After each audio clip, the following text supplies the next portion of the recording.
Hello বন্ধুরা, কেমন আছো সবাই? আজ আমরা দেখব ওয়ান পিস সিরিজের সিজন 1 এর শেষ 4টে এপিসোডের গল্প। সিজন 1 এর প্রথম 4টে এপিসোডের গল্প আমি আগের ভিডিওতে এক্সপ্লেন করেছি, আর আপনারা যদি সেই ভিডিওটা না দেখে থাকেন তাহলে আগে সেটাকে দেখে আসুন, নাহলে আজকের ভিডিওতে আপনারা কোনো কিছু বুঝতে পারবেন না। তো আগের ভিডিওর শেষে আমরা দেখেছিলাম লুফি, নামি, জোরো আর উসফ কায়ের কাছ থেকে নিজেদের নতুন জাহাজ নিয়ে ওয়ান পিস খোঁজার জন্য অজানা সমুদ্রের উদ্দেশ্যে বেরিয়ে পড়েছে। কিন্তু তখনই মেরিন ভাইস অ্যাডমিরাল মিস্টার গার্প লুফিকে ধরার জন্য নিজের জাহাজ নিয়ে ওদের পিছু করতে শুরু করেন। এখানে দূর থেকে মিস্টার গার্পকে দেখে লুফি বলে, এখানে আমার গ্র্যান্ডপা কি করছে? আর এই কথাটা শুনেই লুফির সমস্ত সঙ্গীরা খুবই অবাক হয়ে গেছিল। কেউই বুঝে উঠতে পারছিল না লুফি নিজে একজন পাইরেট হয়ে মেরিন ভাইস অ্যাডমিরালকে গ্র্যান্ডপা বলে কেন ডাকছে। আর এরপর থেকেই আমাদের 5 নম্বর এপিসোডের গল্প শুরু হয়। এখানে আমরা জানতে পারি মিস্টার গার্প সত্যি সত্যি লুফির গ্র্যান্ডপা ছিলেন।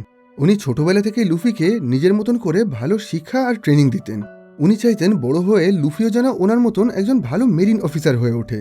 কিন্তু ছোটবেলা থেকেই লুফির একটাই স্বপ্ন ছিল, একদিন ও ওয়ান পিস খুঁজে বের করে হয়ে উঠবে সমস্ত পাইরেটদের রাজা। কিন্তু লুফির গ্র্যান্ডপা অর্থাৎ মিস্টার গার্পের এই জিনিসটা একদমই পছন্দ ছিল না।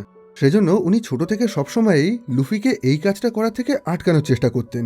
আর সেরকমভাবেই এখনও উনি লুফিকে আটকাতে চাইছিলেন।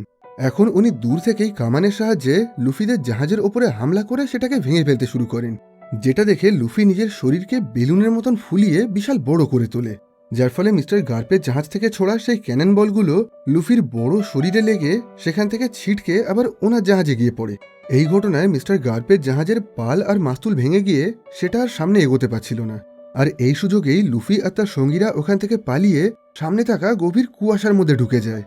এইভাবে কুয়াশার মধ্যে দিয়ে বেশ অনেকটা পথ এগোনোর পর ওরা খুবই সুন্দর একটা খাবারের গন্ধ পাচ্ছিল, যে গন্ধ শুকতে শুকতে ওরা সমুদ্রের মাঝে থাকা বারাটিয়া নামের এই ভাসমান রেস্টুরেন্টে পৌঁছে যায়। এখন লুফি আর তার সঙ্গীরা ওই রেস্টুরেন্টে বসে পেট ভরে খাবার খেতে শুরু করে। অন্যদিকে এই রেস্টুরেন্টের মধ্যেই আমরা সানজি নামের এই ছেলেটাকে দেখতে পাই, যে এই রেস্টুরেন্টেরই একজন শেফ ছিল। সানজি খুবই ভালো রান্না করতে পারত, নতুন নতুন খাবার তৈরি করে মানুষকে খাওয়াতে ওর খুবই ভালো লাগতো। ওর কাছে রান্না করা একটা আর্ট ছিল, এই কাজটাকে ও খুবই ভালোবাসত, খুবই সম্মান করত। আর এজন্যই ও মাঝে মাঝে এক্সপেরিমেন্ট করে বিভিন্ন রকম নতুন নতুন খাবার তৈরি করার চেষ্টা করত।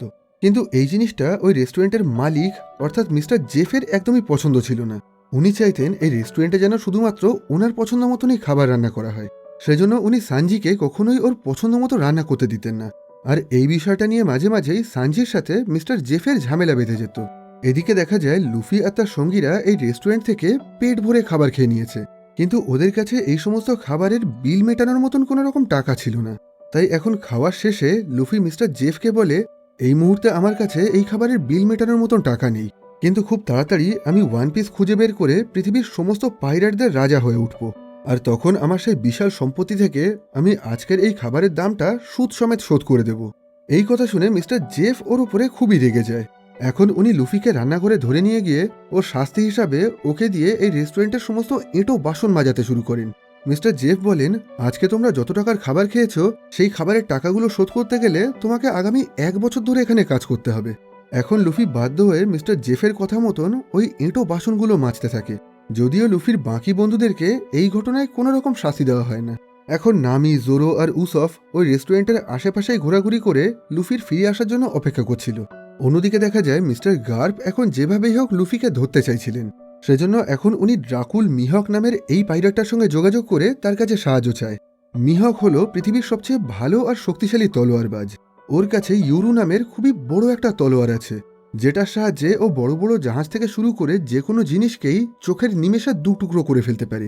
ও একাই একটা গোটা সেনাবাহিনীকে হারিয়ে দেওয়ার ক্ষমতা রাখে। আর এই তলোয়ারবাজির পাশাপাশি মিহক ছিল এই পৃথিবীর 7টা ওয়ারলর্ডের মধ্যে থেকে একজন। আসলে বহু বছর আগে থেকেই পৃথিবীর সমস্ত সমুদ্রে 7 জন বড় বড় আর শক্তিশালী পাইরেট রাজত্ব করে আসছে। এই 7 জন পাইরেটকে বলা হয় সমুদ্রের ওয়ারলর্ড। এই 7 জন এতটাই শক্তিশালী ছিল যে এদের সাথে বিশ্ব সরকার, মেরিন ফোর্স কেউই লড়াই করার সাহস পেত না। আর সেই 7 জন ওয়ারলর্ডের মধ্যে থেকেই একজন হলো ড্রাকুল মিহক। এখন মিস্টার গার্প মিহককে ফোন করে বলেন, তুমি যেভাবেই হোক লুফিকে আমার কাছে জীবিত অবস্থায় ধরে আনো, তবে এই কাজটা করতে গিয়ে তুমি যেন লুফির কোনো রকম ক্ষতি করো না। মিস্টার গার্প যখন তার অফিসে মিহকের সাথে এই কথাগুলো বলছিলেন, তখন বাইরে থেকে কবি লুকিয়ে লুকিয়ে ওনার এই সমস্ত কথাগুলো শুনে নেয়। এখন ও খুবই হতাশ হয়ে মিস্টার গার্পকে বলেন, আমি লুকিয়ে লুকিয়ে আপনার সমস্ত কথা শুনেছি, আমাদের কাজ তো পাইরেটদেরকে গ্রেপ্তার করা, তাহলে এখন আপনি লুফিকে ধরার জন্য আরও অন্য একজন পাইরেটের সঙ্গে হাত মেলালেন কেন? তখন মিস্টার গার্প ওকে বুঝিয়ে বলেন, সমুদ্রের এই 7 জন ওয়ারলর্ড এতটাই শক্তিশালী যে আমরা নৌবাহিনীর সমস্ত সৈনিকরা মিলেও হয়তো তাদেরকে হারাতে পারবো না। আর আমরা যদি কখনোই তাদের উপরে আক্রমণ করে তাদেরকে গ্রেফতার করার চেষ্টা করি, তাহলে পুরো পৃথিবীতেই যুদ্ধ ছড়িয়ে পড়বে, যে যুদ্ধের কারণে বহু নিরীহ মানুষ তাদের প্রাণ হারাবে। তাই পুরো পৃথিবীতে শান্তি বজায় রাখার জন্য বিশ্ব সরকারের তরফ থেকে এই 7 জন ওয়ারলর্ডের সঙ্গে একটা চুক্তি করা হয়।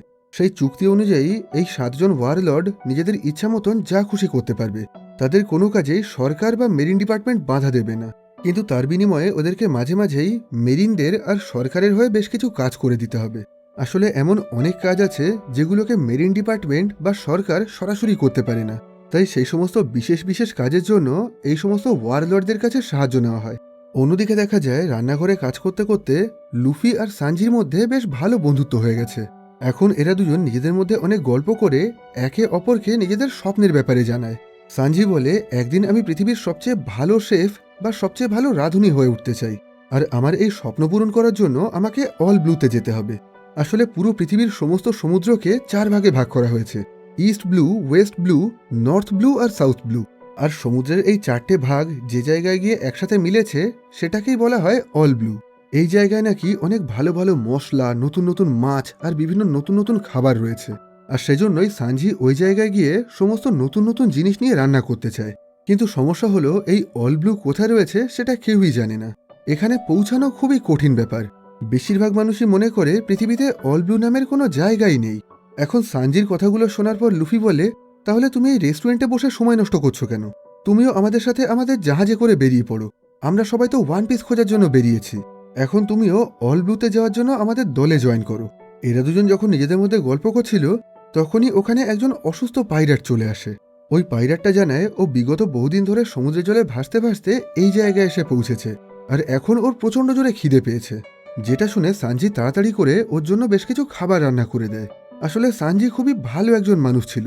ও সবসময় ক্ষুধার্ত মানুষদের মুখে খাবার তুলে দেওয়ার চেষ্টা করত। এখানে খাবার খেতে খেতে লুফির কথা শুনে ওই পাইরেটটা যখন জানতে পারে লুফি ওয়ান পিস খোঁজার জন্য বেরিয়েছে, তখন ও লুফিকে বলে, তুমি ওয়ান পিসের চিন্তা তোমার মাথা থেকে বের করে দাও, কারণ কিছু মাস আগে আমরা ওয়ান পিস খোঁজার জন্য বেরিয়েছিলাম।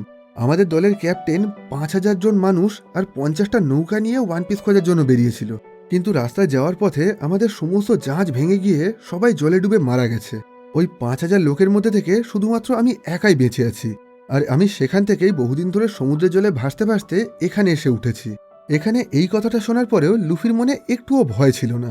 অন্যদিকে দেখা যায় ভাইস অ্যাডমিরাল গার্পের কথা মতন সেদিন সন্ধেবেলায় মিহক লুফিকে খুঁজতে খুঁজতে সেই বারাটিয়া রেস্টুরেন্টে এসে পৌঁছেছে, আর সেখানেই ওর সাথে জোরোর পরিচয় হয়। মিহককে প্রথমবার দেখেই জোরো ওকে চিনতে পারে, কারণ মিহক ছিল পৃথিবীর সবচেয়ে ভালো আর মহান তলোয়ারবাজ। এখন মিহককে দেখার পর জোরো কোনো রকম ভাবনা চিন্তা না করেই সরাসরি ওকে লড়াইয়ের জন্য চ্যালেঞ্জ করে। যদিও প্রথমের দিকে মিহক ওর এই কথাগুলো খুব একটা গুরুত্ব দেয় না। তখন জোরো বলে, এই মুহূর্তে আপনিই হলেন পৃথিবীর সবচেয়ে সেরা তলোয়ারবাজ, আর ছোটবেলা থেকে আমার একটাই স্বপ্ন, একদিন আমি আপনাকে হারিয়ে নিজে এই পৃথিবীর 1 নম্বর তলোয়ারবাজ হয়ে উঠব। আর নিজের ওই স্বপ্নটা পূরণ করার জন্য তো আমাকে আপনাকে হারাতেই হবে। এখানে জোরোর জেদ আর ডেডিকেশন দেখে শেষ অবধি মিহক ওর সঙ্গে লড়াই করার জন্য রাজি হয়ে যায়। এই ঘটনায় নামি প্রচণ্ড ভয় পেয়ে গেছিল। ও কোনোভাবেই চাইছিল না জোরো এই লড়াইটা করুক। ওর মনে হয়েছিল মিহকের সাথে লড়াই করলে জোরো খুব সহজেই মারা যাবে। সেজন্য এখন ও জোরোকে বারণ করার অনেক চেষ্টা করে, কিন্তু জোরো এই মুহূর্তে কারো কথাই শুনতে চাইছিল না। এর পরের দিন সকালে ওই রেস্টুরেন্টের বাইরে একটা ফাঁকা জায়গায় মিহক আর জোরোর মধ্যে লড়াই শুরু হয়ে যায়। কিন্তু সেখানে জোরোর সাথে লড়াই করার জন্য মিহক নিজের কাছে থাকা চাকুর মতন দেখতে ছোট্ট একটা তলোয়ার ব্যবহার করে, যেটা দেখে জোরো বলে, তুমি এই খেলনাটা নিয়ে কি করছো? আমি তো তোমার সঙ্গে তলোয়ার নিয়ে সত্যিকারের লড়াই করতে চাই। তখন মিহক বলে, তুমি আমার বড় তলোয়ারের যোগ্য না, তোমাকে হারানোর জন্য আমার এই খেলনা তলোয়ারই যথেষ্ট। এই কথাটা বলার পরেই ওদের দুজনের মধ্যে লড়াই শুরু হয়ে যায়। আর এখানে দেখা যায় মিহক সত্যি সত্যি তার সেই ছোট্ট তরোয়াল দিয়েই জোরোকে খুব সহজেই হারিয়ে দিয়েছে। এমনকি এই লড়াই চলাকালীন একটা সময় জোরোর দুটো কাটানা পুরোপুরি ভেঙে টুকরো টুকরো হয়ে যায়। এখন শেষ অবধি হেরে যাওয়ার পর জোরো বুক ফুলিয়ে মিহকের সামনে দাঁড়িয়ে ওকে বলে, যেহেতু এই লড়াইতে আমি হেরে গেছি, তাই এখন তুমি আমাকে মেরে ফেলো, আমি নিজের মৃত্যুটাকে মেনে নিলাম। এখানে নিজের স্বপ্ন পূরণ করার জন্য জোরোর ডেডিকেশন আর ওর সাহস দেখে মিহক ওর উপরে খুবই ইমপ্রেস হয়। সেজন্য এখন জোরোকে সম্মান জানানোর জন্য ও নিজের ইয়োরু নামের সেই বড় তলোয়ার দিয়েই জোরোর বুকে একটা আঘাত করে। মিহক এখানে জোরোকে গুরুতর আহত করলেও ওকে প্রাণে মারে না। মিহক বলে, তোমার মধ্যে অনেক ক্ষমতা আছে, আমি তোমার সাথে আবারও লড়াই করতে চাই। এখন তুমি নিজেকে সুস্থ করে আরও অনেক শক্তিশালী করে তোলো, আর তারপর আবার আমার সঙ্গে লড়াই করতে এসো। এখানে জোরোকে এইরকম আহত অবস্থায় দেখে লুফি তাড়াতাড়ি করে ওর পাশে চলে আসে। এখন মিহক লুফিকে প্রশ্ন করে, জোরোর মতন তোমার জীবনেও কি কোনো স্বপ্ন আছে? লুফি কাঁদতে কাঁদতে বলে, একদিন আমি ওয়ান পিস খুঁজে পৃথিবীর সমস্ত পাইরেটদের রাজা হয়ে উঠব। মিহক বলে, এটা তো আমাকে হারানোর থেকেও আরও অনেক বেশি কঠিন ব্যাপার। লুফি বলে, যাই হয়ে যাক না কেন, আমার স্বপ্ন আমি একদিন পূরণ করবই। এখানে নিজের স্বপ্ন পূরণ করার জন্য এদের সবার ডেডিকেশন দেখে মিহকের খুবই ভালো লাগে। সেজন্য এখন ও লুফিকে মিস্টার গার্পের কাছে ধরে না নিয়ে গিয়ে খালি হাতেই ওখান থেকে চলে যায়। এরপর মিহক সরাসরি ভাইস অ্যাডমিরাল গার্পের সঙ্গে দেখা করে। এখন মিহক ওনাকে বলে, আপনি লুফিকে ধরে আনার জন্য আমাকে যে কাজটা দিয়েছিলেন আমি সেটা করতে পারবো না, কারণ লুফি, জোরো আর ওদের বন্ধুদের আমার খুবই ভালো লেগেছে। নিজেদের স্বপ্ন পূরণ করার জন্য ওদের মধ্যে অনেক জেদ আর আত্মবিশ্বাস আছে, আর সেজন্য আমার মনে হচ্ছে একদিন হয়তো লুফি ওই ওয়ান পিসটা খুঁজে বের করতে পারবে। এখন আমি দেখতে চাই নিজেদের স্বপ্ন পূরণের জন্য ওরা কত দূর এগোতে পারে।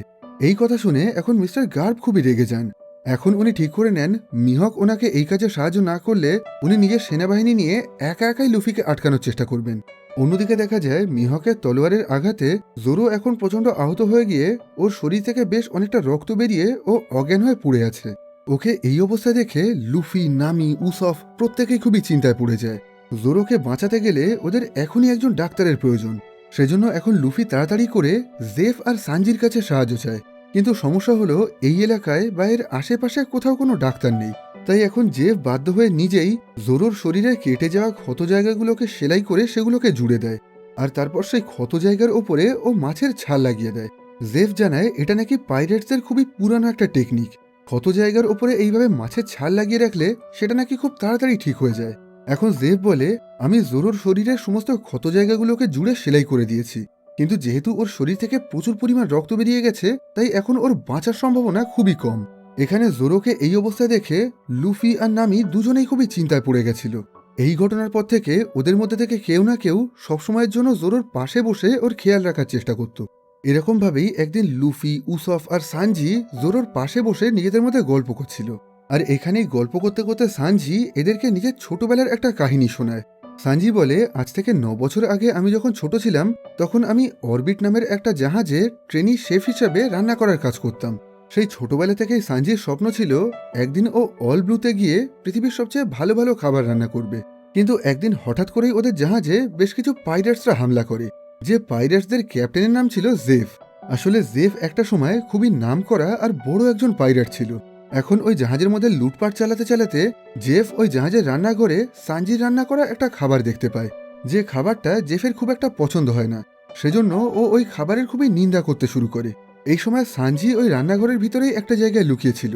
এখন নিজের খাবারের নিন্দা শুনে ও সেখান থেকে বাইরে বেরিয়ে এসে জেফের সাথে ঝামেলা করতে শুরু করে। সানজি বলে, তুমি তো আমার খাবারের নিন্দা করছো, কিন্তু তুমি নিজে খাবারের সম্পর্কে কি বোঝো? একদিন আমি অল ব্লুতে গিয়ে পৃথিবীর সবচেয়ে ভালো শেফ হয়ে উঠব।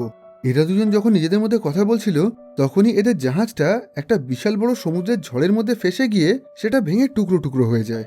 এর পরের দিন সকালে যখন সানজির জ্ঞান ফেরে তখন ও দেখতে পায় ও আর জেফ ওই সমুদ্রের একদম মাঝখানে থাকা একটা বিশাল বড় পাথুরের দ্বীপের মধ্যে আটকে গেছে।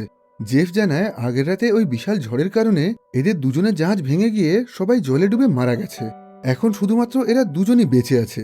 এখন যতদিন অবধি এদেরকে বাঁচানোর জন্য এদের দ্বীপের আশেপাশে কোনো জাহাজ আসছে ততদিন ধরে এদেরকে এই ছোট্ট পাহাড়ের মতন দেখতে পাথুরের দ্বীপের ভেতরেই আটকে থাকতে হবে।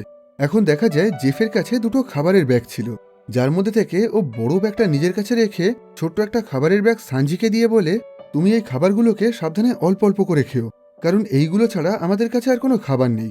আর যতদিন অবধি কেউ আমাদেরকে উদ্ধার করার জন্য আসছে ততদিন অবধি এই খাবারগুলোই হলো আমাদের বেঁচে থাকার একমাত্র সম্বল। এরপর থেকে সানজি আর জেফ দুজন মিলে ওই দ্বীপের দুই মাথায় বসে ওদের আশপাশ দিয়ে অন্য কোনো জাহাজ যাচ্ছে কিনা সেটা দেখার চেষ্টা করে।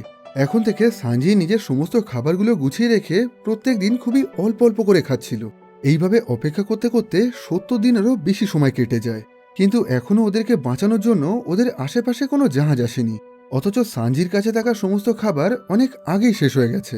এখন প্রচণ্ড খিদে সহ্য করতে না পেরে ও দ্বীপের অন্যদিকে থাকা জেফের কাছে চলে যায়। সানজি মনে করেছিল যেহেতু জেফ নিজের কাছে অনেক বড় একটা খাবারের ব্যাগ রেখে দিয়েছিল, তাই ওর কাছে হয়তো এখনো অনেকটা খাবার বেঁচে আছে। কিন্তু সেখানে যাওয়ার পর দেখা যায় জেফের ব্যাগটা প্রথম দিন যেমন ছিল সেটা এখনও ঠিক তেমনই আছে। এখনো অবধি সেটাকে খোলা হয়নি। এখন সানজি তাড়াতাড়ি করে সে ব্যাগটাকে ছিঁড়ে তার ভিতর থেকে খাবার বের করার চেষ্টা করে, কিন্তু দেখা যায় ওই ব্যাগের মধ্যে কোনো খাবার ছিল না। সেটা বেশ কিছু সোনা, রূপো আর অন্যান্য জিনিসপত্রে ভর্তি ছিল। এটা দেখে সানজি খুবই অবাক হয়ে গিয়ে বলে, তুমি তো নিজের কাছে কোনো খাবার না রেখে সবকিছুই আমাকে দিয়ে দিয়েছো, তাহলে এতদিন ধরে কোনো কিছু না খেয়ে তুমি বেঁচে আছো কিভাবে? এই কথাটা বলতে বলতেই সানজি লক্ষ্য করে জেফের একটা পা নেই। আসলে এতদিন ধরে বেঁচে থাকার জন্য জেফ নিজের একটা পা কেটে খেয়ে নিয়েছিল। এটা দেখে সানজি খুবই অবাক হয়ে গিয়ে বলে, তুমি নিজের কাছে কোনো খাবার না রেখে সবকিছু আমাকে কেন দিয়ে দিয়েছিলে? জেফ বলে, কারণ তোমার মতন আমারও স্বপ্ন ছিল একদিন আমি অল ব্লুতে গিয়ে পৃথিবীর সবচেয়ে ভালো শেফ হয়ে উঠব, কিন্তু আমি সারা জীবন ধরে চেষ্টা করার পরেও কোথাওই অল ব্লুটা খুঁজে পাইনি। আর এই কাজটা করতে করতেই আমার অনেক বয়স হয়ে গেছে। আগামী কিছু বছরের মধ্যে আমি হয়তো মারাও যাব, কিন্তু তোমার বয়স এখনো অনেক কম। আর যেহেতু আমাদের দুজনের স্বপ্নটা একই, তাই আমি চাইছিলাম যে কাজটা আমি করতে পারিনি সেটা তুমি করে দেখাও। আর সেজন্যই আমি তোমাকে সমস্ত খাবার দিয়ে তোমার জীবন বাঁচিয়েছি। এই দিনের পর থেকে সানজি জেফের কাছে থেকে ওর সাথেই বড় হয়েছে। এখানে সানজির এই গল্প শুনে লুফি আর উসফ দুজনেই খুবই অবাক হয়ে যায়। ওরা বুঝতে পারে সানজি আর জেফ সবসময় নিজেদের মধ্যে ঝগড়া করলেও ওরা দুজন একে অপরকে খুবই ভালোবাসে। অন্যদিকে দেখা যায় লুফিকে খুঁজতে খুঁজতে এখন আরলং নামের সেই ফিশম্যানটা আর তার সঙ্গীরা এই বারাটিয়া রেস্টুরেন্টে চলে এসেছে। এখানে আসার সাথে সাথেই আরলং এই রেস্টুরেন্টের সমস্ত লোকজনকে মারধর করে তাদেরকে ভয় দেখাতে শুরু করে। আর যেহেতু ফিশম্যানরা যে কোনো সাধারণ মানুষের তুলনায় অনেক বেশি শক্তিশালী হয়, তাই কেউই ওদের এই কাজের কোনো প্রতিবাদ করছিল না। এখন আরলং এই রেস্টুরেন্টের মালিক অর্থাৎ জেফকে বলে, আমি লুফি নামের একটা ছেলেকে খুঁজতে খুঁজতে এখানে এসেছি। সেই ছেলেটা একটা বিশেষ ধরনের টুপি পরে, আর আমি খোঁজ পেয়েছি সে নাকি এই রেস্টুরেন্টেই আছে। এখন তুমি তাড়াতাড়ি করে লুফিকে আমার হাতে তুলে দাও, না হলে আমি এক এক করে এখানে থাকা সমস্ত মানুষকে খেয়ে নেব। আসলে আরলং কোনো মানুষদেরকেই পছন্দ করতো না। ও মনে করত ফিশম্যানরাই হলো পৃথিবীর সবচেয়ে শ্রেষ্ঠ জীব, আর সমস্ত মানুষদের ফিশম্যানদের নিচে কাজ করা উচিত। আরলং যখন এই রেস্টুরেন্টের মধ্যে লুফির খোঁজ করছিল, তখন দূর থেকে নামি সেটা দেখতে পায়। এখন নামি তাড়াতাড়ি করে এসে লুফিকে এই সমস্ত ঘটনা জানিয়ে বলে, আমাদেরকে এখনই এই জায়গা থেকে পালাতে হবে, কারণ আরলং আর তার সঙ্গীরা খুবই শক্তিশালী, আমরা তাদের সাথে লড়াই করে পারবো না। তখন লুফি বলে, আমি চাই না আমার জন্য অন্য কোনো মানুষের ক্ষতি হোক, তাই এখান থেকে আমি কোথাও পালাবো না। এই কথা বলেই ও আর সানজি সরাসরি আরলং এর কাছে চলে যায়। এখন লুফি আরলংকে প্রশ্ন করে, তুমি আমাকে খুঁজে বের করলে কিভাবে? আরলং বলে, আমার একটা বন্ধু আমাকে এই কাজে সাহায্য করেছে। এই কথা বলেই ও একটা ব্যাগের মধ্যে থেকে বাগি দ্য ক্লাউন নামের সেই পাইরেটটার মাথাটা বের করে। আসলে আরলং আর তার সঙ্গীরা বাগির পুরো শরীরটাকে নিজেদের কাছে আলাদা করে বন্দি বানিয়ে রেখেছে, আর এখন বাগির মাথার সাহায্যে ওরা লুফিকে খুঁজে বের করেছে।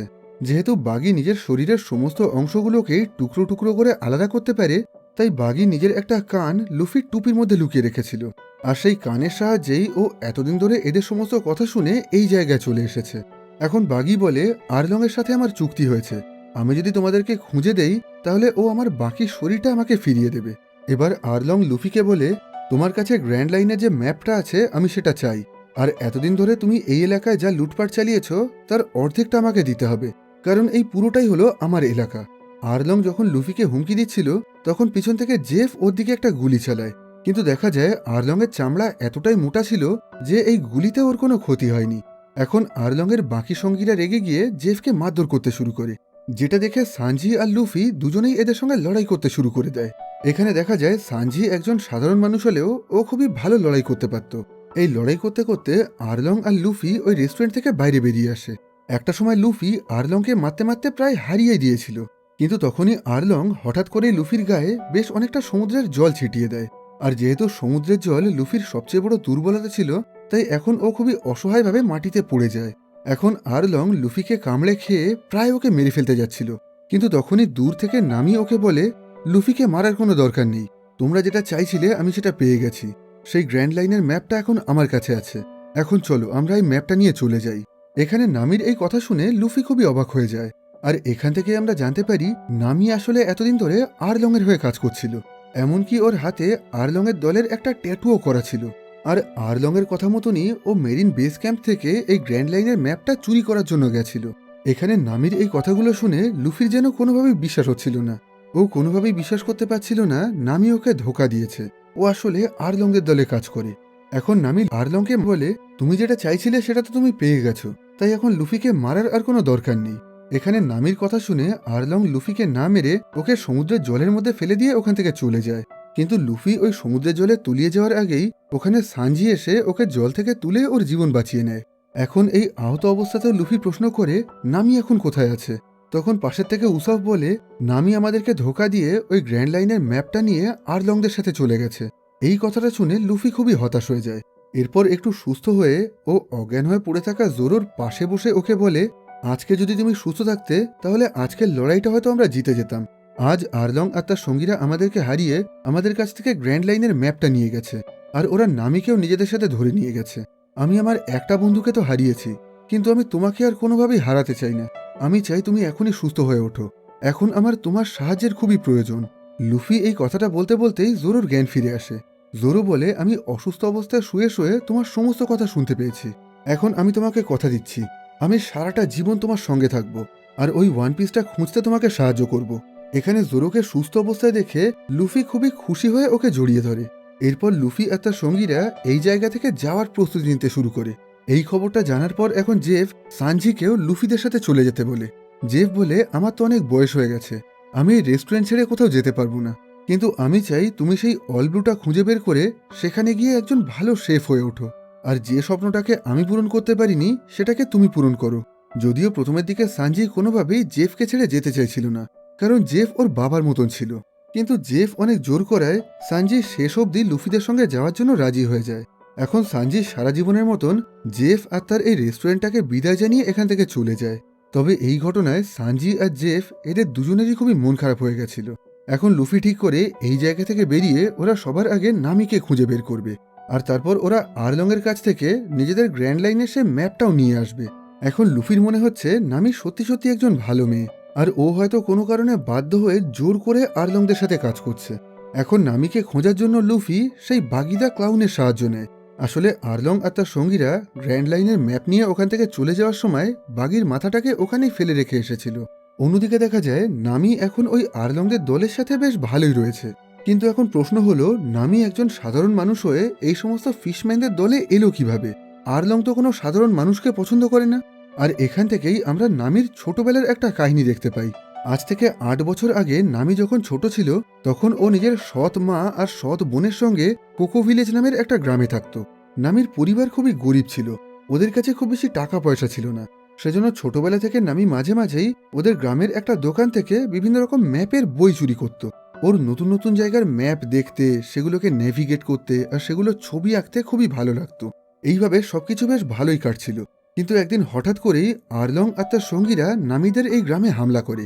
আরলং এই গ্রামের মানুষদেরকে বলে, আজ থেকে এই পুরো গ্রামে ওরা রাজত্ব করবে, আর এখন থেকে এই গ্রামের প্রতিটা মানুষকেই আরলং আর তার দলকে বেশ অনেকটা করে খাজনা দিতে হবে, আর যদি কেউ ওদেরকে টাকা না দিতে পারে তাহলে তাদেরকে মেরে ফেলা হবে।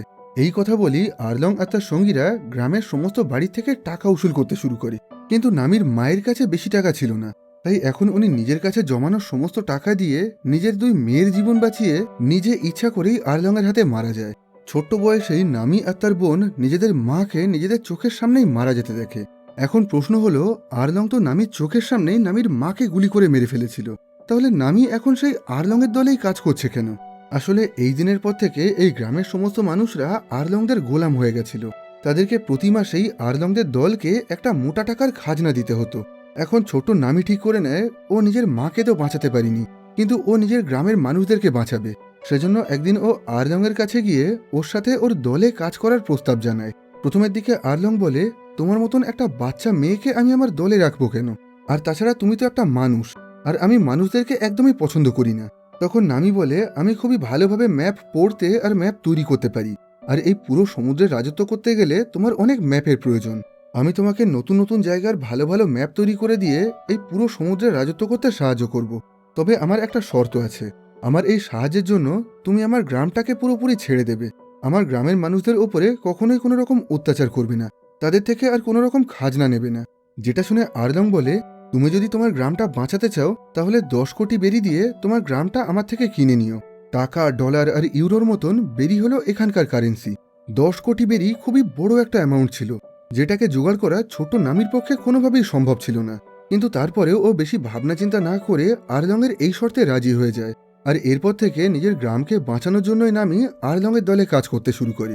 কিন্তু এই ব্যাপারে নামি আর আরলং ছাড়া আর কেউই জানতো না। কেউই জানতো না নামি নিজের গ্রামের মানুষদেরকে বাঁচানোর জন্য এই কাজটা করছে। আর সেজন্যই এখন আরলংয়ের দলে কাজ করার জন্য নামির বোন আর ওর গ্রামের মানুষরা ওকে খুবই ঘেন্না করত। অন্যদিকে দেখা যায় লুফি আর তার সঙ্গীরা এখন বাগিদা ক্লাউনের মাথার সাহায্যে নামিকে খুঁজতে খুঁজতে সেই কোকো ভিলেজে এসে উঠেছে। এখানে আসার পর দেখা যায় এই গ্রামটার অবস্থা খুবই খারাপ। এখানকার বেশিরভাগ বাড়িগুলোকেই ভেঙে ফেলা হয়েছে। এই গ্রামের মধ্যে কিছুক্ষণ ঘোরাঘুরি করার পর এরা দেখতে পায় এই গ্রামের সমস্ত লোকজন আরলংয়ের দলকে মাসিক খাজনা দেওয়ার জন্য সবাই মিলে একসাথে এক জায়গায় দাঁড়িয়ে আছে। এদিকে দেখা যায় আরলংয়ের দলের থেকে এই গ্রামের খাজনা নেওয়ার জন্য এখন নামিকে পাঠানো হয়েছে। যদিও নামিকে দেখে ওর গ্রামের মানুষরা ওর ওপরে খুবই রেগে গেছিল, কিন্তু কেউই ওর মুখের ওপরে কিছুই বলতে পারছিল না। কিন্তু নামির বোন ওর সামনে এসে ওকে বেশ অনেকগুলো উল্টোপাল্টা গালাগালি করে ওখান থেকে চলে যায়। এখানে নামিকে এই সমস্ত কাজ করতে দেখে লুফি আর তার সঙ্গীরা খুবই অবাক হয়ে গেছিল। এখন লুফি নামিকে বলে, তুমি এই সমস্ত কাজ কেন করছো? তুমি তো একজন ভালো মানুষ। তুমি কি বিপদের মধ্যে আছো? তোমার কি আমাদের সাহায্যের প্রয়োজন? তখন নামি বলে, আমার কারো সাহায্য লাগবে না। তোমরা শুধু এখান থেকে চলে যাও আর আমাকে একা ছেড়ে দাও। এই কথা বলেই নামি ওখান থেকে চলে যায়। কিন্তু লুফি এত সহজে হার মানতে চাইছিল না। এখন ও নামির ব্যাপারে আরো খোঁজখবর করার জন্য সরাসরি নামির বোনের সঙ্গে গিয়ে দেখা করে।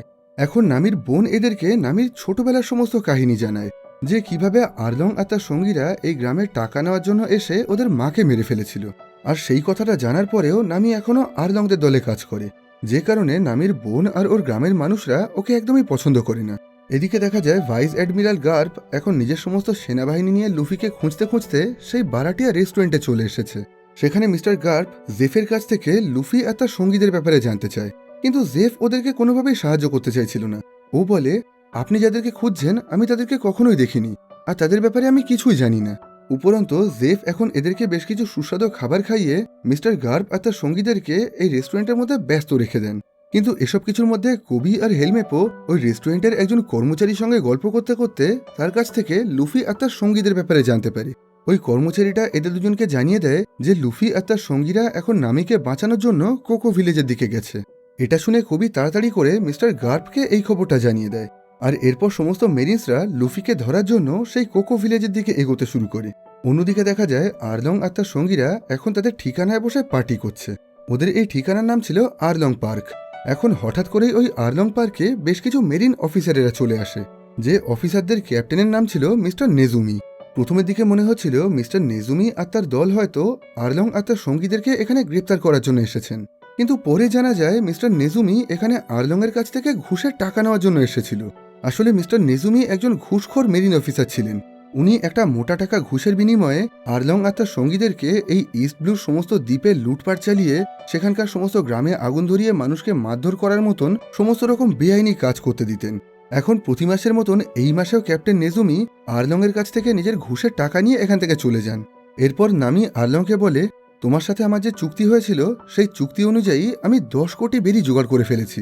এখন আমি সেই টাকা দিয়ে তোমার কাছ থেকে আমার গ্রামটাকে পুরোপুরি কিনে নিতে চাই। আর আজকের পর থেকে তোমরা কোনোভাবেই আমার গ্রামের লোকদের উপরে অত্যাচার করে সেখানে আর লুটপাট চালাবে না। এটা শুনে আরলং খুবই অবাক হয়ে গিয়ে বলে, তুমি কি সত্যি সত্যি অত টাকা জোগাড় করে ফেলেছো? ঠিক আছে, কাল সকালের মধ্যে তুমি আমাকে সমস্ত টাকা দিয়ে দিলে আমি তোমার গ্রামটাকে পুরোপুরি ছেড়ে দেব। আরলংয়ের এই কথা শুনে নামি খুবই খুশি হয়ে নিজের সমস্ত জমিয়ে রাখা টাকা আনার জন্য চলে যায়। এদিকে আরলং কোনোভাবে কোনো টাকার বিনিময়েই নামির ওই গ্রামটাকে নিজের হাতছাড়া করতে চাইছিল না। ও ওই পুরো গ্রামটাকে ধ্বংস করে দিতে চাইছিল। সেজন্য এখন ও ক্যাপ্টেন নেজুমিকে খবর দিয়ে ওকে নামির পিছন পিছন যেতে বলে। এদিকে দেখা যায় নামি নিজের গ্রামে নিজের মায়ের কবরের মধ্যেই এত বছর ধরে নিজের সমস্ত টাকাগুলো জমিয়ে রেখেছিল। এখন ও সেই কবর খুঁড়েই সমস্ত টাকাগুলো বের করতে শুরু করে। কিন্তু সেই মুহূর্তেই ওখানে নামির বোন চলে আসে। এখানে নামির কাছে এত টাকা দেখে ওর বোন মনে করেছিল নামি হয়তো ওর গ্রামের মানুষের কাছ থেকে এই টাকাগুলো চুরি করেছে, যে কারণে এখন ও খুবই রেগে গিয়ে নামিকে মারার চেষ্টা করে। তখন নামি বাধ্য হয়ে ওকে সমস্ত সত্যি কথা জানিয়ে দেয়, যে কিভাবে ছোটবেলা থেকেই নামি নিজের গ্রামকে বাঁচানোর জন্য আরলংয়ের সঙ্গে একটা চুক্তি করেছিল। আর বিগত 8 বছর ধরে ও বহু কষ্ট করে এই টাকাগুলো জমিয়েছে, যাতে এগুলোর সাহায্যে ও নিজের গ্রাম আর গ্রামের সমস্ত মানুষদেরকে আরলংয়ের কাছ থেকে কিনে নিতে পারে। এখন আসল সত্যিটা জানার পর নামির বোন খুবই অবাক হয়ে গিয়ে বলে, আমরা এত বছর ধরে তোমাকে খুবই স্বার্থপর আর লোভী মনে করেছিলাম, কিন্তু ছোটবেলা থেকেই তুমি তো আমাদেরকে বাঁচানোর জন্যই এতটা কষ্ট সহ্য করে গেছো। তুমি আমাকে এই কথাগুলো আগে জানাওনি কেন? তাহলে তো আমরা সবাই তোমাকে সাহায্য করতে পারতাম, আর কেউই তোমাকে খারাপ ভাবতাম না। নামি বলে, আমি আর তোমাদেরকে নতুন করে বিপদে ফেলতে চাইনি, তাই এই সমস্ত প্ল্যান আমি নিজের মধ্যেই চেপে রেখেছিলাম। এই কথাটা বলতে বলতেই ওই দুই বোন মিলে ওখানে কাঁদতে শুরু করে। কিন্তু ঠিক তখনই ওখানে ক্যাপ্টেন নাজুমি তার দলবল নিয়ে চলে আসে, যাকে আরলংই এখানে পাঠিয়েছিল। এখন নামির কাছে এত টাকা দেখে ক্যাপ্টেন নাজুমি বলে, আমি খবর পেয়েছি পাইরাটসরা নাকি তাদের সমস্ত লুট করা টাকা এখানেই লুকিয়ে রেখেছে, আর আমার মনে হচ্ছে এগুলোই পাইরাটসদের সেই লুট করা টাকা। তাই এখন আমি এই টাকাগুলো এখান থেকে নিয়ে যাচ্ছি। এখন থেকে এগুলো হলো সরকারি সম্পত্তি। যদিও নামি ওনাকে বারবার বোঝানোর চেষ্টা করে এই টাকাগুলো ওর, বিগত 8 বছর ধরে ও বহু কষ্ট করে এই টাকাগুলো জমিয়েছে, কিন্তু ক্যাপ্টেন নাজুমি ওর কোনো কথা না শুনেই ওর জমানো সমস্ত টাকা নিয়ে ওখান থেকে চলে যায়। এই ঘটনায় নামি প্রচণ্ড হতাশ হয়ে মানসিকভাবে পুরোপুরি ভেঙে পড়েছিল। ও খুব ভালোভাবেই বুঝতে পারে আরলংই ক্যাপ্টেন নাজুমিকে দিয়ে এই কাজটা করিয়েছে। এখন আরলংয়ের উপরে প্রচণ্ড রাগে, দুঃখে, কষ্টে ও নিজের হাতে থাকা আরলংয়ের ট্যাটুটাকে চাকু দিয়ে কেটে কেটে নষ্ট করার চেষ্টা করে। এত বছর ধরে নিজের গ্রামকে বাঁচানোর জন্য ও যে চেষ্টাটা করেছিল, এখন মুহূর্তের মধ্যেই সেটা নষ্ট হয়ে গেল। এসব কিছু ভেবেই ও অসহায়ভাবে প্রচণ্ড কান্নায় ভেঙে পড়ে। কিন্তু ঠিক সেই মুহূর্তেই ওখানে লুফি চলে এসে নামিকে নিজের ক্ষতি করার থেকে আটকে দেয়। এখন লুফিকে দেখে নামি প্রচণ্ড অসহায়ভাবে কাঁদতে কাঁদতে বলে, আমার গ্রামটাকে বাঁচানোর জন্য তুমি আমাকে সাহায্য করো। যেটা শুনে লুফি নিজের মাথার টুপিটা খুলে নামিকে পরিয়ে দিয়ে বলে, তুমি একদমই চিন্তা করো না, আমরা সবাই তোমার সাথে আছি। এখন আমরা সবাই মিলে আরলংকে মেরে তোমার পুরো গ্রামটাকে বাঁচিয়ে নেব। এই কথা বলে লুফি, জোরো, সানজি আর উসফ আরলংয়ের সঙ্গে লড়াই করার জন্য তৈরি হয়ে যায়। কিন্তু পরের দিন সকালে এরা সবাই যখন নামির গ্রাম অর্থাৎ কোকো ভিলেজে পৌঁছায়, তখন দেখা যায় আগের রাতে আরলং আর তার সঙ্গীরা এসে এই গ্রামের সমস্ত বাড়ি ঘর আগুনে পুড়িয়ে সেগুলোকে পুরোপুরি নষ্ট করে দিয়েছে। এখন নামিকে দেখে ওর গ্রামের মানুষরা বলে, তোমার বোনের কাছ থেকে আমরা সমস্ত সত্যি কথা জানতে পেরেছি। এত বছর ধরে আমরা তোমাকে ভুল বুঝে আসছিলাম, তার জন্য পারলে আমাদেরকে ক্ষমা করে দিও। এখন তোমাদের সাথে আমরাও আরলং আর তার সঙ্গীদের সাথে লড়াই করতে যাব। তখন নামি বলে, না, আমি চাই না তোমাদের কোনো ক্ষতি হোক। এখন আরলংকে হারিয়ে তোমাদেরকে আর এই পুরো গ্রামটাকে বাঁচানোর দায়িত্ব আমার আর আমার সঙ্গীদের। এই কথা বলে লুফি, নামি আর ওর বন্ধুরা আরলংদের ঠিকানার উদ্দেশ্যে বেরিয়ে পড়ে। অন্যদিকে দেখা যায় লুফিকে খুঁজতে খুঁজতে এখন অ্যাডমিরাল গার্প এই কোকো ভিলেজের কাছাকাছি চলে এসেছেন। এখন উনি জানতে পারেন আগের রাতে আরলং আর তার সঙ্গীরা এই পুরো কোকো ভিলেজটাকে আগুনে পুড়িয়ে নষ্ট করে দিয়েছে, যে কারণে এখন ওরা ক্যাপ্টেন নেজুমির কাছে এই ব্যাপারে জানতে চায়। কারণ ইস্ট ব্লুর এই সমস্ত গ্রামগুলোকে রক্ষা করার দায়িত্ব ছিল ক্যাপ্টেন নেজুমি আর তার দলের। এখন অ্যাডমিরাল গার্প ক্যাপ্টেন নেজুমিকে বলেন, আমি খবর পেয়েছি ফিশম্যানরা নাকি তোমার এলাকার অনেক গ্রামেই লুটপাট চালিয়েছে, আর এখন নাকি তারা কোকো ভিলেজটাকেও পুরোপুরি আগুনে পুড়িয়ে নষ্ট করে দিয়েছে। যেটা শুনে ক্যাপ্টেন নাজুমি বলেন, না না, ফিশম্যানরা খুবই ভালো, ওরা এসব কিছুই করেনি। এই কাজগুলো করেছে লুফি নামের একজন নতুন পাইরাট আর তার সঙ্গীরা। ওরাই সমস্ত গ্রামে লুটপাট চালিয়ে এই কোকো ভিলেজে আগুন ধরিয়ে দিয়েছে। পাশের থেকে এই কথা শুনে কবি বলে, এটা একদমই হতে পারে না, আপনার নিশ্চয়ই কোনো একটা ভুল হচ্ছে, কারণ আমি লুফিকে খুব ভালোভাবেই চিনি, ও এমন ধরনের কাজ কখনোই করবে না। এখন কবি খুব ভালোভাবেই বুঝতে পারে ক্যাপ্টেন নাজুমি ফিশম্যানদেরকে বাঁচানোর জন্য লুফি নামে মিথ্যে কথা বলছে। এদিকে দেখা যায় লুফি আর তার সঙ্গীরা এখন আরলংদের ঠিকানায় পৌঁছে গেছে। সেখানে যাওয়ার সাথে সাথেই বাগিদা ক্লাউন তার বাকি দেহটা ফিরে পায়, যেটাকে এতদিন ধরে আরলং আর তার সঙ্গীরা এই জায়গায় বন্দি বানিয়ে রেখেছিল। এখন নিজের দেহটা ফিরে পাওয়ার সাথে সাথেই লুফি ওখান থেকে পালিয়ে যায়। আর এদিকে জোরো, সানজি আর উসফ আরলংয়ের দলের বাকি সমস্ত ফিশম্যানদের সঙ্গে লড়াই করতে শুরু করে। যদিও এই সমস্ত ফিশম্যানরা খুবই শক্তিশালী ছিল, তাই এদেরকে হারানো মোটেও সহজ ছিল না। অন্যদিকে লুফি আর নামি তাড়াতাড়ি করে আরলংয়ের ঘরের থেকে সেই গ্র্যান্ড লাইনের ম্যাপটা আনার জন্য চলে যায়।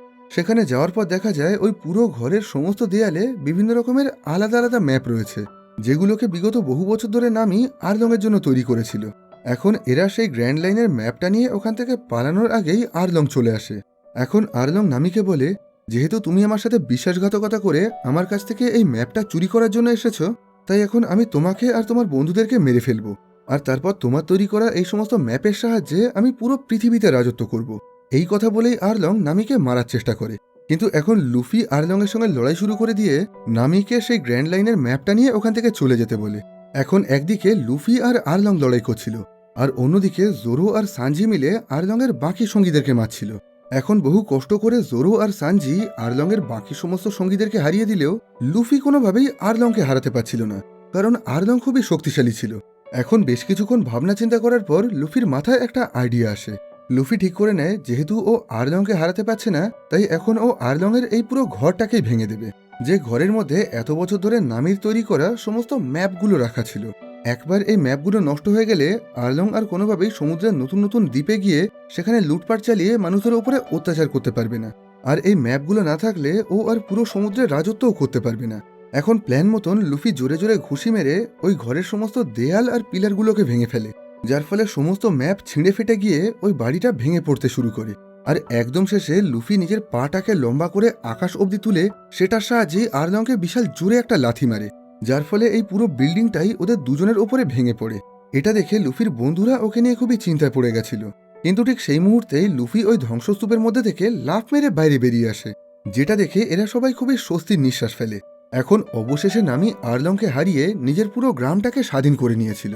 আর সেই আনন্দেই রাতের বেলায় ওদের গ্রামে একটা বড় পার্টির আয়োজন করা হয়, যেখানে সবাই ভালো খাওয়া দাওয়া করে গল্প করে হাসি মজা করে ভালো সময় কাটাচ্ছিল। কিন্তু ঠিক তখনই লুফিকে ধরার জন্য অ্যাডমিরাল গার্প তার সমস্ত সেনাবাহিনী নিয়ে ওখানে চলে আসেন। এখন অ্যাডমিরাল গার্প কবিকে আদেশ দেন লুফিকে গ্রেপ্তার করার জন্য, কিন্তু তখন কবি বলে, আমি খুব ভালোভাবেই জানি লুফি আর তার সঙ্গীরা এই গ্রামের ক্ষতি করিনি, এমনকি আজ অব্দি এরা সবাই কোনো মানুষেরই কোনো ক্ষতি করিনি। লুফি আর তার বন্ধুরা প্রত্যেকেই খুবই ভালো মানুষ, তাই আমি ওদেরকে গ্রেপ্তার করতে পারবো না। এখন কবির পাশাপাশি হেলমেপও বলে, আমারও মনে হচ্ছে লুফি আর তার বন্ধুরা নির্দোষ, তাই এখন কবির মতন আমিও আপনার অর্ডারটা মানতে পারবো না। এই কথা শুনে অ্যাডমিরাল গার্প ওদের দুজনের ওপরে খুবই রেগে যান। এরপর উনি সরাসরি লুফিকে বলেন, আমি ছোটবেলা থেকে তোমাকে নিজের মতন করে ট্রেনিং দিয়েছি, আমি চেয়েছিলাম তুমি একজন ভালো মেরিন অফিসার হয়ে ওঠো, কিন্তু তুমি আমার কথা না শুনে একজন পাইলট হতে চেয়েছো, আর আমি তোমাকে এই কাজটা কোনোভাবেই করতে দেব না। আমি তোমাকে এখনই গ্রেপ্তার করে আমার সাথে ধরে নিয়ে যাব। তখন লুফি জানায় ও কোনোভাবেই হার মানবে না, আর ও মেরিনদের কাছে ধরা দেবে না, ও যেভাবেই হোক নিজের স্বপ্নটা পূরণ করবে। এই কথাটা বলার সাথে সাথেই মিস্টার গার্প আর লুফির মধ্যে লড়াই শুরু হয়ে যায়। এখানে দেখা যায় মিস্টার গার্প লুফির থেকে অনেক বেশি শক্তিশালী ছিল। লুফি অনেক চেষ্টা করার পরেও কোনোভাবেই ওনাকে হারাতে পারে না। বেশ অনেকক্ষণ ধরে লড়াই চলার পর একটা সময় লুফি ওনার কাছে হেরে যায়, কিন্তু এখানে লুফি শারীরিকভাবে হেরে গেলেও মন থেকে কোনোভাবেই হার মানছিল না। লুফি বলে, আপনি আমাকে যত খুশি মারুন, কিন্তু একদিন আমি আমার স্বপ্নটা পূরণ করবই। আমি গ্র্যান্ড লাইনে গিয়ে ওয়ান পিস খুঁজে বের করে একদিন সমস্ত পাইরেটদের রাজা হয়ে উঠব। এই কথা বলেই ও খুবই সাহস আর আত্মবিশ্বাসের সাথে মিস্টার গার্পের দিকে তাকিয়ে হাসতে শুরু করে, যেটা দেখে মিস্টার গার্পের গোল্ডি রজারের কথা মনে পড়ে যায়, কারণ মারা যাওয়ার আগে গোল্ডি রজারও ঠিক এরকমভাবেই হেসেছিল। এটা দেখে এখন মিস্টার গার্প লুফিকে ছেড়ে দিয়ে বলেন, ঠিক আছে যাও, তুমি তোমার স্বপ্ন পূরণ করো। আমি খুব ভালোভাবেই জানতাম তুমি আমার মতনই জেদি, তুমি এত সহজে হার মেনে নিজের স্বপ্নটাকে ছেড়ে দেবে না। আর এতক্ষণ ধরে আমি তোমার সেই পরীক্ষাটাই নিচ্ছিলাম। আমি শুধু এটা দেখার চেষ্টা করছিলাম নিজের স্বপ্ন পূরণ করার জন্য তুমি সমস্ত রকম কষ্ট সহ্য করে সব বিপদের সাথে লড়াই করার জন্য প্রস্তুত আছো কিনা। আর আমার এই পরীক্ষায় তুমি খুব ভালোভাবেই পাশ করেছো, তাই আজকের পর থেকে আমি আর তোমাকে আটকানোর চেষ্টা করব না। তুমি স্বাধীনভাবে নিজের স্বপ্নটাকে পূরণ করো। এই কথা বলেই মিস্টার গার্প তার সেনাবাহিনী নিয়ে আর্লং আর তার সঙ্গীদেরকে গ্রেফতার করার জন্য চলে যান। এর পরের দিন সকালে নামি তার বোনের সাথে তার মায়ের কবরের পাশে বসেছিল।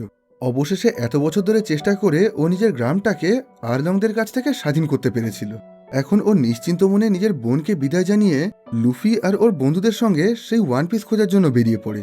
এদিকে দেখা যায় আগের দিনের ওই সমস্ত ঘটনার পর এখন ক্যাপ্টেন নিজমি লুফির নামেও একটা ওয়ান্টেড পোস্টার ছাপিয়েছে। নিজের এই পোস্টার দেখে লুফি তো খুবই খুশি হয়, কারণ ও বহু বছর ধরেই চাইছিল বাকি সমস্ত পাইরেটসদের মতন ওর নামেও একটা ওয়ান্টেড পোস্টার ছাপানো হোক। এখন দেখা যায় লুফির পোস্টারে রিওয়ার্ড ভ্যালু বা বাউন্টি ছিল 3 কোটি বেরি, আর এখন অবধি এটাই ছিল সমস্ত পাইরেটদের মধ্যে সবচেয়ে হাই ভ্যালু বাউন্টি, যে কারণে পরের দিন সকালের মধ্যেই লুফির এই ওয়ান্টেড পোস্টারটা চারিদিকে ছড়িয়ে পড়ে। ছোটবেলা থেকে লুফি যে গ্রামে মানুষ হয়েছিল এখন সেই গ্রামের মানুষরাও লুফির এই পোস্টারটা দেখতে পায়। এছাড়া জেফ, কায়া সবাই এই পোস্টারটা দেখে লুফির জন্য খুবই খুশি হয়, কিন্তু বাগি দা ক্লাউন যখন এই পোস্টারটা দেখতে পায় তখন ও খুবই রেগে যায়। ওর মনে হচ্ছিল লুফির মতন একটা বাচ্চা ছেলের রিওয়ার্ড ভ্যালু ওর থেকে বেশি কিভাবে হতে পারে। ও তো লুফির থেকেও নিজেকে অনেক বড় মাপের পাইরেট মনে করে। এখানে আমরা বাগির সাথে আলভিদা নামের সেই পাইরেটটাকেও দেখতে পাই। একটা সময় লুফি যাকে মেরে কবিকে উদ্ধার করে নিয়ে এসেছিল। এখন আলভিদা আর বাগি দুজন মিলে একসাথে লুফিকে হারানোর জন্য প্ল্যান করতে শুরু করে। এদিকে মিস্টার গার্পও লুফির এই পোস্টারটা দেখে খুবই খুশি হন, কিন্তু এখন কবি আর হেলমেপো দুজনেই প্রচন্ড ভয়ের মধ্যে ছিল, কারণ যেহেতু আগের রাতে ওরা দুজন মিস্টার গার্পের অর্ডার অমান্য করে লুফিকে গ্রেপ্তার করেনি, তাই এখন এরা দুজন মনে করেছিল সেই কাজের জন্য হয়তো এদেরকে শাস্তি দেওয়া হবে। কিন্তু অ্যাডমিরাল গার্প ওদেরকে বলেন, তোমাদের কোনো শাস্তি হবে না, কারণ লুফি আর তার সঙ্গীরা পুরোপুরি নির্দোষ ছিল। আর আগের রাতে আমার অর্ডার না মেনে কোনো নির্দোষ মানুষকে গ্রেপ্তার না করে তোমরা ঠিক কাজটাই করেছিলে। আর আমি সবসময় এটাই চাই, তোমরা অন্ধের মতন আমার সমস্ত অর্ডার না মেনে নিজেদের মন থেকে বিচার বিবেচনা করে সমস্ত ঠিক কাজগুলোই করে যাও। আর যেহেতু আগের রাতে তোমরা দুজন সঠিক কাজটাই করেছিলে, তাই আমি তোমাদের ওপরে খুবই খুশি হয়েছি। এখন থেকে আমি নিজেই তোমাদের দুজনকে স্পেশাল ট্রেনিং দেব, যাতে ভবিষ্যতে তোমরা দুজন খুবই ভালো মেরিন অফিসার হয়ে উঠতে পারো। এরপর সবশেষে দেখা যায় মিহক এখন শ্যাঙ্কসের সঙ্গে দেখা করার জন্য গেছে। শ্যাঙ্কস আর মিহকের মধ্যে বহু বছর ধরেই একটা ঝামেলা চলে আসছে। তবে এই মুহূর্তে মিহক এখানে ঝামেলা করার জন্য আসেনি। ও শ্যাঙ্কসকে বলে, তুমি বহু বছর ধরেই আমাকে একটা বাচ্চা ছেলের কথা বলতে, সেই ছেলেটা নাকি বড় হয়ে পাইরেটদের রাজা হতে চাইতো। আর আমার মনে হচ্ছে কিছুদিন আগেই আমার সেই ছেলেটার সঙ্গে দেখা হয়েছিল। এই কথা বলেই ও লুফির সেই ওয়ান্টেড পোস্টারটা বের করে শ্যাঙ্কসকে দেখায়, যেটা দেখে তো শ্যাঙ্কস আর তার সমস্ত সঙ্গীরা প্রচণ্ড খুশি হয়। শ্যাঙ্কস কোনোভাবেই বিশ্বাস করতে পারছিল না সেই বাচ্চা লুফি আজকে এত বড় একজন পাইরেট হয়ে উঠেছে। এখন প্রচণ্ড খুশিতে আনন্দে শ্যাঙ্কস আর তার সঙ্গীরা মিহকে নিয়ে একটা পার্টি করতে শুরু করে দেয়। অন্যদিকে লুফি, নামি, সানজি আর উসফ এখন এরা সবাই সেই গ্র্যান্ড লাইনের দিকে এগোচ্ছে। তবে এদের প্রত্যেকের মনেই একটা আলাদা আলাদা স্বপ্ন রয়েছে। এই যেমন লুফির স্বপ্ন একদিন ও ওয়ান পিস খুঁজে বের করে সমস্ত পাইরেটসদের রাজা হয়ে উঠবে। সানজির স্বপ্ন একদিন ও অল ব্লুটাকে খুঁজে বের করে সেখানে গিয়ে ভালো ভালো খাবার রান্না করবে। জোরোর স্বপ্ন ও পৃথিবীর সবচেয়ে মহান তলোয়ারবাজ হবে। নামির স্বপ্ন ও নিজের হাতে পুরো পৃথিবীর ম্যাপ বানাবে। আর উসাফের স্বপ্ন একদিন ও খুবই মহান আর সাহসী একজন যোদ্ধা হয়ে উঠবে। এখন এরা প্রত্যেকেই নিজেদের নিজেদের স্বপ্ন নিয়ে সেই গ্র্যান্ড লাইনের দিকে এগিয়ে যাচ্ছে। এরপর সবশেষে প্রচণ্ড ধোঁয়ার মধ্যে আমরা একজন লোককে দেখতে পাই, যার মুখটা ভালোভাবে দেখা যায় না। এখন এই লোকটা একটা জ্বলন্ত সিগারের সাহায্যে লুফির সেই ওয়ান্টেড পোস্টারটাকে আগুনে পুড়িয়ে দেয়। আর এর সাথে সাথেই ওয়ান পিসের সিজন 1-এর গল্পটা এখানেই শেষ হয়। তাই আপাতত আজকের ভিডিওটাকে এখানেই শেষ করছি। এই ভিডিও সম্পর্কে আপনাদের যে কোনো রকম মতামত আপনারা কমেন্ট বক্সে জানাতে পারেন। ভালো লেগে থাকলে এটাকে লাইক আর শেয়ার করতে পারেন, আর খারাপ লাগলে অবশ্যই ডিসলাইক করবেন। খুব তাড়াতাড়ি সিজন 2-র গল্প নিয়ে হাজির হচ্ছি পরবর্তী ভিডিওতে।